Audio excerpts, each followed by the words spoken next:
Ito ay rated SPG, striktong patnubay at gabay ng magulang ang kailangan. Isang mapagpalang araw, mga kapamilya. Walang kaalam-alam si Pilar na nagdududa na pala sa kanya si Gustavo.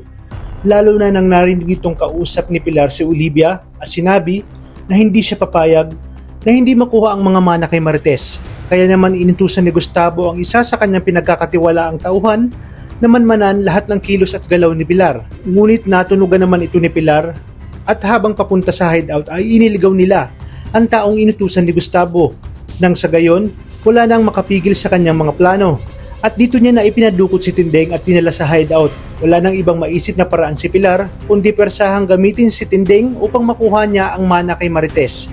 Kaya naman si Marites ay handang ibalik ang mga mana, ngunit pinigilan siya ni Tanggol.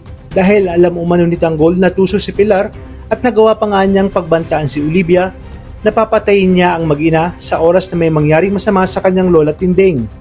Matapos ito ay tinawagan naman ni Olivia si Pilar at pinag-ingat dahil magkasama umano si Ramon at Tanggol pati si Marites.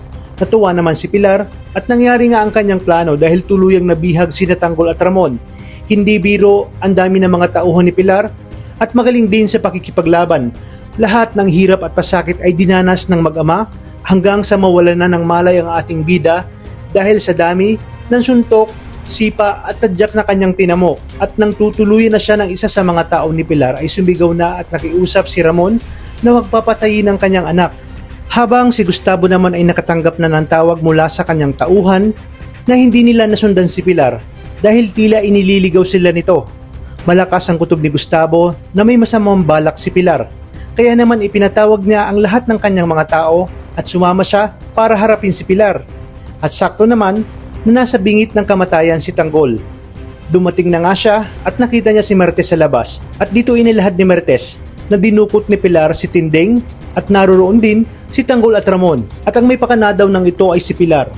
Kaya naman dito ay napasok na nila ang hideout kasama ang mga tao ni Gustavo at hinarap si Pilar. Nagkatapatan ang mga tauhan ni Gustavo at ang mga taong inutusan ni Pilar at dahil lahat sila ay tauhan ni Gustavo, nang ibinigay na ni Gustavo ang hudyat na itigil ang pagpatay kay Tanggol, ay kaagad ngang sumunod ang mga ito.